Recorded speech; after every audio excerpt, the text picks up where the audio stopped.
after them after they go to the bathroom on themselves. These are by far and away the worst parents ever to feature on My £600 Life. Starting off with the worst parents on the show is Kirsten, a 38-year-old weighing in at £612. Kirsten had a rough childhood. After being assaulted in high school, she began to take drugs and not look after herself at all. Addicted to these drugs, Kirsten would often live in with her deals and trade her body for drugs. As a result, she became pregnant with her first child and never knew who the real father was. She became deeply unhappy at her circumstances and started to binge eat to feel a sense of fulfillment. She also used eating as a way to make herself undesirable, hoping that it would keep...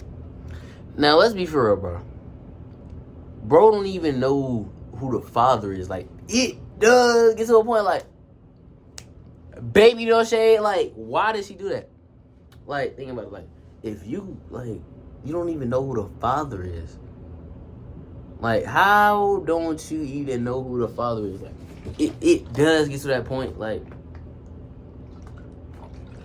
we gonna say nothing about that? Like, you know, of course, you know you're thirsty and stuff. But, like, how don't you know what who the father is? But, like, let's continue on with the video. People away from her. And I kept eating, and maybe I ate, and I was hoping to just keep people away from me. I don't know. By the time Kirsten was in her early 20s, she weighed over 300 pounds. Living the same lifestyle, Kirsten fell pregnant with her second child, and due to her weight, Kirsten realized that she couldn't look after both of her children properly. Everything was really out of control for me, and I couldn't give my kids what I knew that they deserved and needed. So I let my mom and dad take them because I couldn't take care of them anymore. How you can't take care of your own kids? Providing for them both, Kirsten gave both children back to her parents to look after. Find what you're looking for. And here we go with that. Come on, Chad. By the time Kirsten stars on the show, the children have been living with their grandparents for over 10 years. For those 10 years, Kirsten has been suffering with her addiction to drugs and food, gaining to the point where she was unaware of how heavy she'd become. On the show, her children Nico and Lexi reflect on their living situation with their grandparents. And my parents have been raising them for the last 10 years. Growing up, I didn't really get to see my mom that much because she was doing, like, drugs and stuff, and she didn't want me to be around that.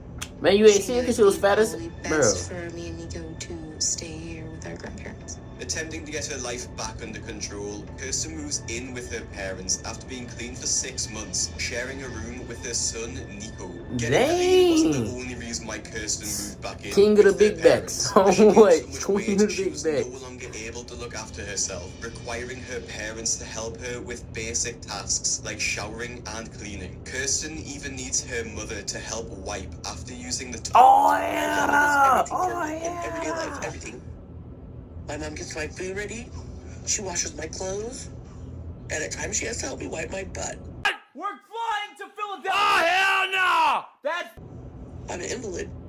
Sharing the same room as Nico, Like, her young he son does is it to feeling her. uncomfortable with the arrangement, as her size means that her double bed takes up most of the space in the room. Nico also complains at the amount of food that she sneaks, always making the excuse that this is her cheat day. Kirsten also makes Nico sneak her food without her parents' knowledge, even bribing Nico when he tries to refuse. This obviously creates an unhealthy relationship between the pair, as Nico is desperate for attention and affection from his mother, which he has spent the last 10 years without, so he agrees to indulge her dangerous eating habits just to...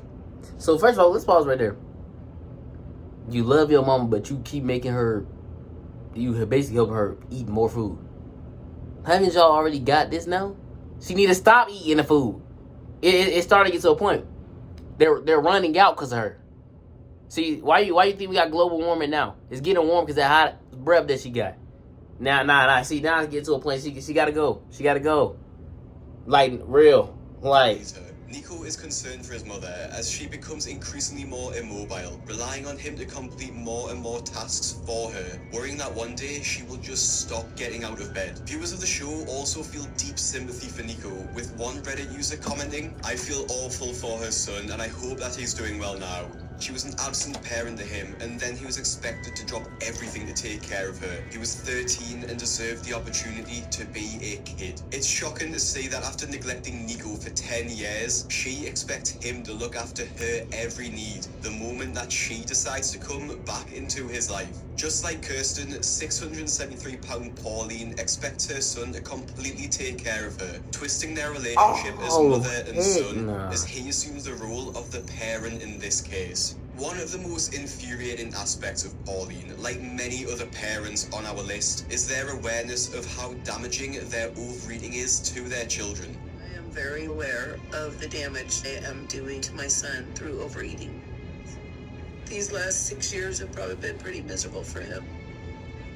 I just can't wait for the day that I don't have to help her every day. Please don't let me wreck. Oh God.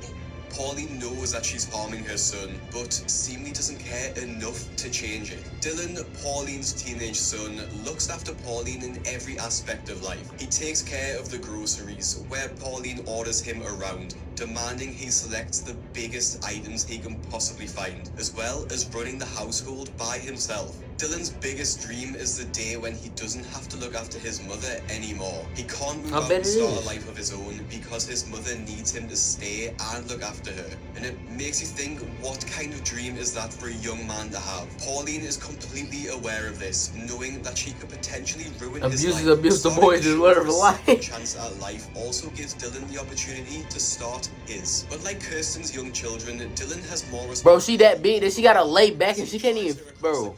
To Houston and attends all of her appointments with Dr. Now. When Dylan is asked why he buys such unhealthy foods, Pauline explains that. Let's reverse that back a little bit. Hold on, I don't know why they got us having all these ads, bro. Let's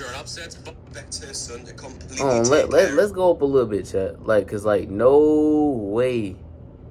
Let's zoom up a little bit. You're that big, dude. Like, you're that big that you have to sit back in a car. Like, you can't just sit up straight like, okay, I'm sitting in the car. Like, niggas laying down in the car. Like, nah, that's just crazy right there. Like, you must, it don't sit up better than 2 bunk beds. You order 2 bunk beds. Like, what the hell? Like, she got to stop. No, you got to stop that. Country to Houston and attends all of her appointments with Dr. Now. When Dylan is asked why he buys such unhealthy foods, Pauline explains that she abuses her position as his mother and forces him to buy whatever she wants. Chips, ice cream. The next question is, who buys those? I'll send my son, but I know what you're gonna say, and it's really not his fault. He's probably considered an enabler, but I abuse my position as his mother, and I tell him, go get my food. And I go get my food. Like, who the fuck are you talking to? Right. Okay. So you already know the solution. Hey, I'm 18 to you, too. I can enjoy it. I'm 18. Problem, but you have no control over it.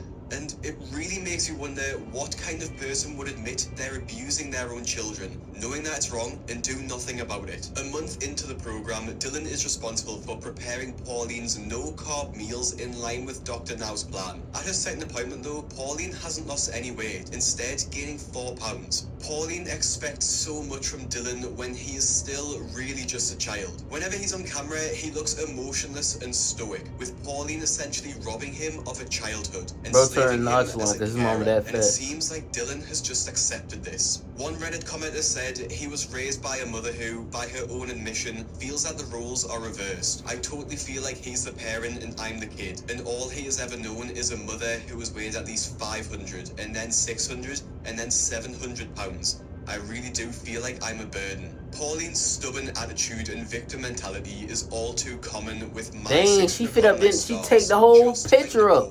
Nicole is one of the most viral stars from the show, with dramatic outbursts and tantrums that probably everyone has seen before. Between Nicole and her partner Charlie, the pair make their episode one of the most entertaining, as their selfishness and arrogance will make your jaw drop. Nicole's obesity causes her to be almost immobile, and simple trips to the supermarket are challenging, as Charlie has to move aisles and crates to the side in order to squeeze way you gotta move the whole aisle to let her fit through. Nicole's parents look after Cuddy, she's a Avenger level threat. She's too obese to look after them, or even herself, probably.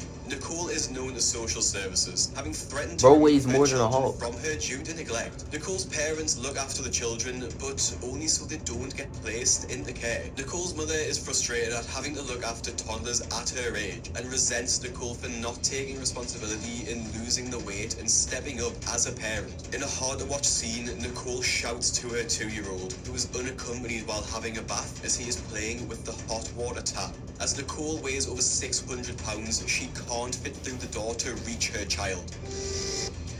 Jaden, please. can You we can't shut fit through the house door, real bro. Your quick? child could just drown and you wouldn't be able to Jaden, help him. please, come on. I can't fit in the bathroom door. I can't fit in the bathroom door, Mom. Alright, I'll get him. I can't take care of my kids. But there's nothing I can do about it Bro, right go now. get skinny, bro. Shouting for her mother to help, What, Nicole's mother bro? is also frustrated when she can't both have to look after 2 babies on her own, and Nicole can't help in any capacity. With 2 parent figures who can't give the children the full attention they deserve, it's incredibly upsetting to watch. Nicole is so absent from her children that they don't even recognize that she is her mother, instead thinking their grandma is. And it hurts me that my kids think their grandmother is their mom, and that I'm not even a parent. What? One time I said to my son, "Do you love Mama?" And he looked over at my mom and smiled.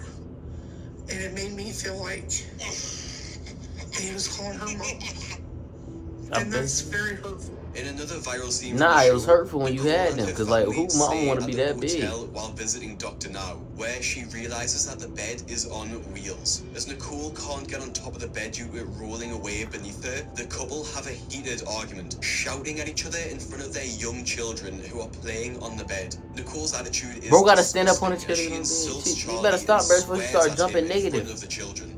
So when they said it was upstairs, idiot, I can't get on it. Why can't you? I'm holding Just the give me bed. the chair over there.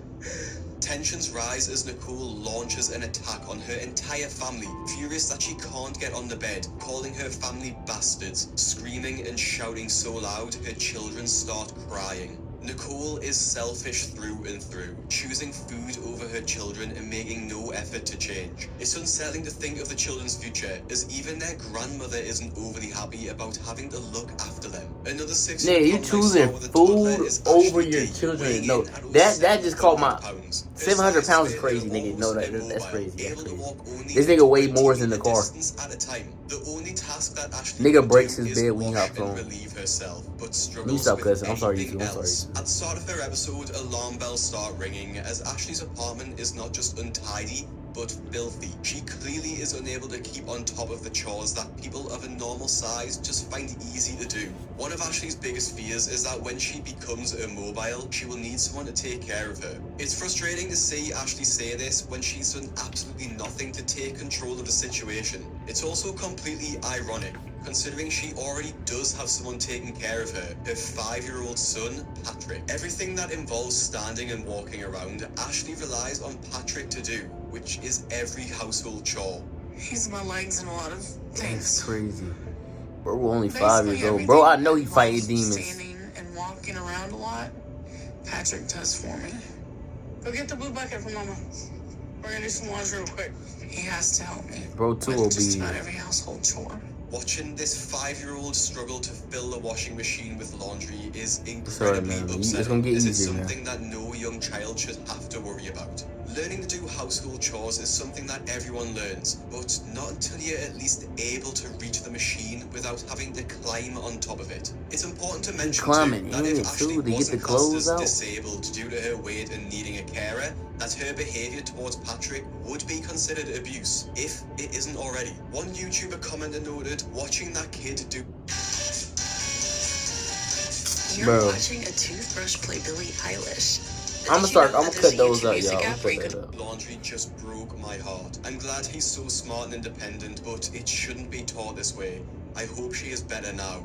It isn't just household chores that Patrick needs to do either, but also prepare all of Ashley's meals, which, as we know due to her size, are very calorie dense and very unhealthy. As Ashley's husband works away as a truck driver for 70 to 100 hours a week, Ashley eats whatever Patrick is capable to make for her, which is a lot of cupboard snacks and microwave food. It's unfair to watch Patrick struggle this much, as Ashley has robbed him of his childhood. Right, I ain't gonna lie, me and you would have to shoot 30s forever. Reverse. Genuinely, just writing this part of the YouTube video is really upsetting, because a 5-year-old doesn't deserve this kind of stress and responsibility because his mother is so overweight, she can't help him at all. Just like Ashley's 700-pound Miller casts a shadow of fear and worry over her children, as they do literally everything for her. Growing up with an emotionally distant mother, the only affection Miller received from her mother was through food. If Miller or her siblings refused food from their mother, she got like little Drewski a little bit,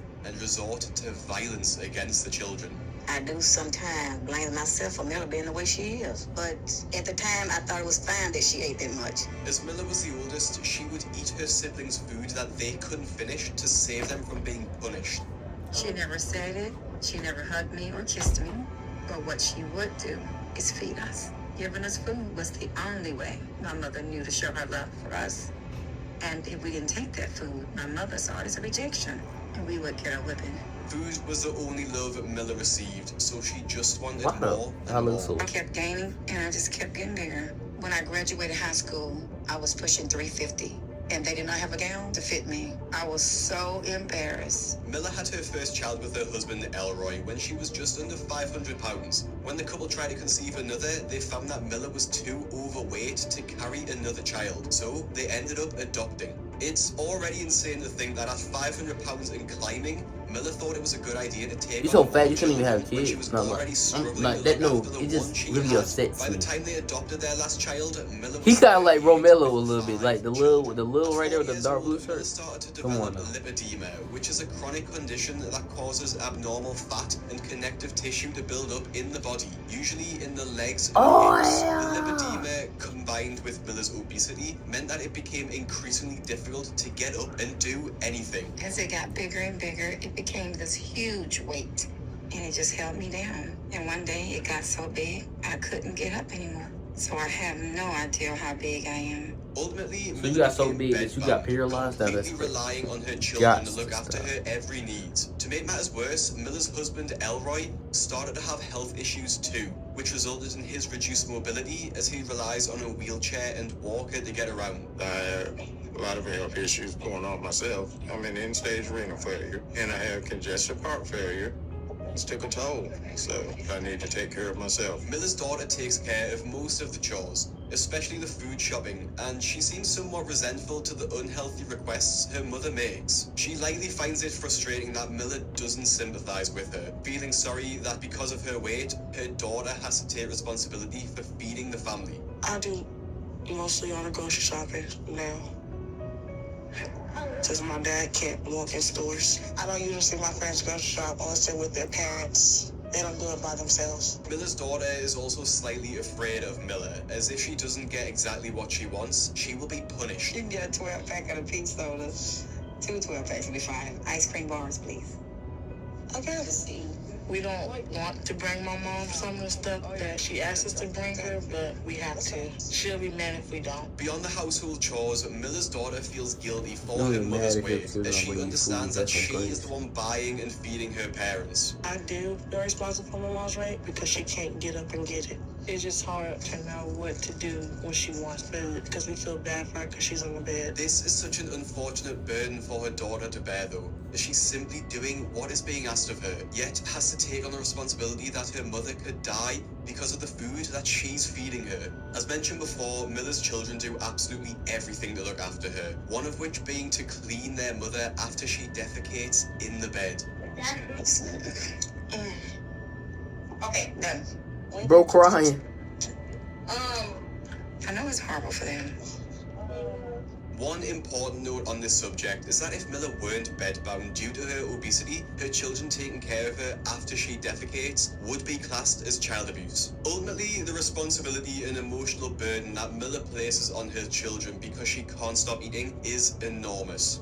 Bring me plates and oranges upstairs. So I'm trapped here And I can't go anywhere. I can't do anything unless it's in this bed. So most of everything around this house falls on my children. In a similar situation is 705-pound Lisa Fleming, whose children and grandchildren look after her around the clock. I'm stuck in this bed and I'm helpless. I can't go anywhere. I can't walk. After her father tragically passed away when she was young, Lisa spiraled out of control and turned to How y'all alcohol be and watching food this? as a coping mechanism. Things only got worse for Lisa as her brother passed away not long after, which her mother blamed her for. A few years later, Lisa then lost her mother to cancer. In my early 40s, I found out my mom had cancer. So I moved back home with my mom, and she passed away shortly after. Losing my mom, almost lost my mind. I started eating around the clock. Don't lose that weight. And Oh, no, I'm sorry. I gained weight so fast, I was over 500 pounds. Her story is tragic and I feel like you deeply should sad, have, like, explaining even if why like your Lisa mama turned to dies, food like to even cope, like as my it was mama the dies, only I'm not thing in finna. her life that she felt she And you could control. need to Her not mother gain and weight. bedbound Like, I Lisa's feel like you would stop adult daughter eating and more her than young you grandson start are the eating. primary caregivers in her life, living in the same house as her and watching her 24/7. A month ago, I started feeling sick and my leg was really bothering me. I kept saying, my leg is hurting bad. And when Danielle pulled open the folds of my skin, she found little maggots on there. So now she has to check my leg every day. And I can't believe it got so bad. Not only is Lisa critically obese, but she's also one of the oldest stars on the show And a lot of my 50 babies years taking old. like This class. means that she also has a myriad of additional health complications related to her age and obviously her weight. Lisa's daughter has to bathe and clean her frequently, as her obesity-related skin infections need to be cleaned and disinfected. Her grandson also helps with his daily routine, an unsettling image as he has to clean his grandmother while she's completely undressed. We all have to help her. 2, 3. Help me. You got it? I got it. Oh!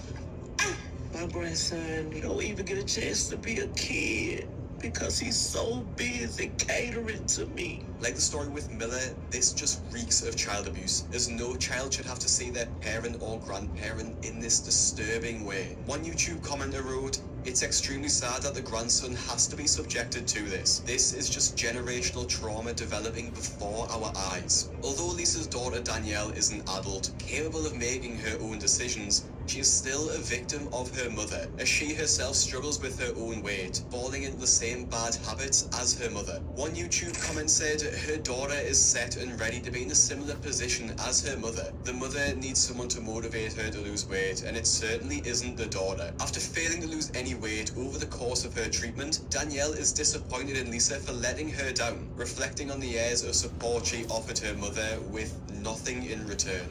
I'm not gonna get the surgery I came here for.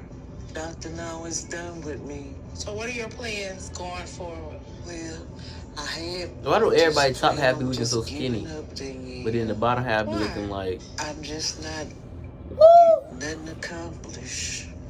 And I feel like you're the only one of my children who even care enough about me. You can't expect nobody else to be a cheerleader for you. You have to be your own cheerleader sometimes. You need to do it for yourself. I know, And you don't need to be letting me down. but I can't let myself down either. Right. We're gonna do this.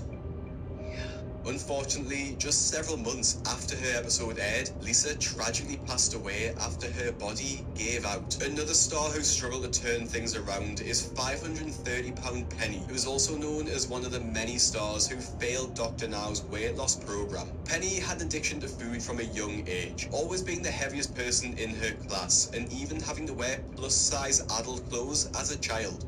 I remember like 4th grade, I started having to wear plus sizes. I hated that really bad. Just gaining 20 pounds a year. I ended up being close to 300 by the time I was 22 or so. After getting married to her now husband Edgar, the couple had a young child together named Liam. Unlike the other parents, Edgar did quit his job to look after Penny, becoming her full-time carer. Liam doesn't have the same responsibility in looking after his mother as the other Stars children do, but that doesn't mean that he isn't being neglected by Penny. As Penny is bedbound, she can only see Liam if he comes to her. This means that Liam can't be left alone with her, as if something bad happened to him, she wouldn't be able to get to him at all. I help take care of my son, but it's here. If he refused to come into my bubble, then I wouldn't be able to help him. She places the parenting responsibility on Edgar, who takes care of everything around the house, looking after Penny and Liam. Penny is very stubborn, and Ed does enable her. He buys whatever she tells him, and if he doesn't, he's gonna be in trouble. Ed definitely does bring the food in to the house, but I also believe that he doesn't have much choice. Penny is also unable to attend any of Liam's sports or school events, as she's too big to be transported the distance. Instead, Edgar has to record Liam's milestone events to show Penny when they arrive home. Today's Liam's graduation for kindergarten. It's hard because I'll be leaving to go see the award ceremony, and I'll be here. Could you bring me home an award and some pictures, okay? Oh, who loves you? You. Liam, go get one and wait. It's hard not to be there, but it's even harder when I say, I'm sorry I can't be there today. And he's like, oh, it's okay. Liam is always visibly upset by this, seemingly confused as to why his own mother can't be there at these special events. Some of Penny's family members even agree that Penny is an unfit mother and feel deep sympathy for Liam that he doesn't have the support from her that any child deserves from their parents.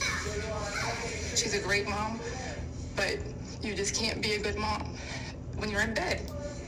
Liam loves her so much, and I thought having him would change everything, but it hasn't.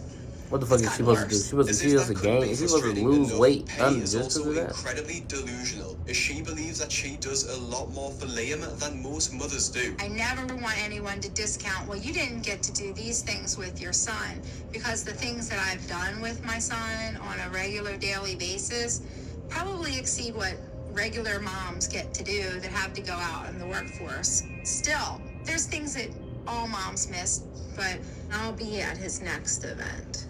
I know I will. And I don't understand how this could be true when she can't walk, can't prepare his meals, clean his laundry, or even play with him, when most mothers can do this with ease. Penny is also completely unsympathetic during her treatment, as Dr. Now requires the family to relocate to Houston so that they can be close to the hospital. Liam has to leave his school and all of his friends to stay in a tiny one-bed apartment, where he has to share a bunk bed with his father. This is Liam and I's room. It's only a one-bedroom. I get the bottom bunk. Obviously, can't sleep with Penny. I know Liam can't wait for her to come home. Penny never once seemed apologetic about this, failing to take responsibility for the fact that it's because of her that they've had to relocate. You know, the thing is there really wasn't a diet, like, given to us, or to me. I'm waiting for the food. All right. I need to get something in me, or I feel like I'm dropping all my sugar. As the months roll by and Penny stops contact with Dr. Now, she seems unconcerned by the fact that the quicker she loses weight, the quicker that she will be discharged. And that means the quicker that Liam can return back to their home in Maryland to be with his friends again. Even if I'm not successful in the world's eyes, the fact that I did all of this so far changed my path in life forever. Nick. And Oh, I don't I ever was about have to to be say. an ideal weight in Liam's eyes, because he's seen what I'm willing to do for him. And he's proud of me. Out of all the parents discussed so far, Penny is definitely the most delusional. She That's some real- believes that that's she's some a real. fantastic parent to Liam, not thinking for a moment that she is deeply harming him. At this point, I don't think Penny has any intention to change anything in her lifestyle. I don't know what will work for Penny. I hope she wakes up at some point. Otherwise, I don't think she's gonna live too long. And saving the worst till last is James King, notorious for being one of, if not the worst stars on the show, for his repulsive attitude and victim mentality. You know that I'm just now getting the resources I've been needing. We're talking about your food. We're not talking anything. All of it. I've needed all of it. Don't start with. I haven't had home health. I've had nothing. Are you telling me not to start? Obviously, if you're a subscriber to the channel, you'll know all about James King. And if you haven't subscribed yet, which is probably the majority of people watching, I would massively appreciate it if you did. With his weight unknown, but estimated to be well over 600 pounds, James is completely bedbound. He relies on his partner Lisa and his daughter Bailey to be sole caretakers as he can no longer take care of himself. I better get what I want or I'm really going to be upset, especially in the morning at breakfast. So is breakfast ready? No, not yet. Once I'm up and the day has started, all I'm waiting on is sausage, eggs, and biscuits all covered in gravy. Peppered him. Looks good, baby. When I tell him he doesn't need it, he'll get mad and he'll yell. It makes me angry. I bet it do Sad make you at the angry. same time. Why aren't y'all stop? Why do y'all not make them stop eating food? Like, bro, get him, put them on a calorie He deficit. has extensive skin infections on his legs as his blood cannot circulate around his body properly. This requires Lisa and Bailey to wash him and clean him every single day. While James wears a catheter, he still has to relieve himself the other way in his bed. This means that Bailey has to help clean up her own father's feces multiple times a day. And judging by the size of the meals that James eats, I doubt it's an easy job. I went to the bathroom. I need to be cleaned up. Okay. All right, give me a minute. I'm gonna get Bailey to help me, okay? I just can't do anything for myself anymore. I just went out and let him look. James cannot take care of himself at all. He cannot bathe himself. He cannot use the restroom. He has to wear a catheter. And it breaks my heart to see that James is trapped in a bed and can't do the things that he loves to do. Okay. It's disturbing that Lisa also allows this, allowing Bailey to pick up more and more work every single day. My mom pulled me out of school because I have to help with my dad. I don't feel like that I should have to be a caretaker to my dad because a father is supposed to protect and take care of his daughter. Just in case. But it's my dad, and I'm not gonna let him just lay there. No child should have to quit school to take care of their parents, especially as James's situation is entirely his own fault. One YouTube commenter wrote, "Making the daughter drop out of school because of her father's gluttony and laziness is evil, especially as the mother is there and should be doing it all. Shitty parents and..." I realize I didn't read between the lines, oh, and I ain't blind, had to open up my eyes to see it all.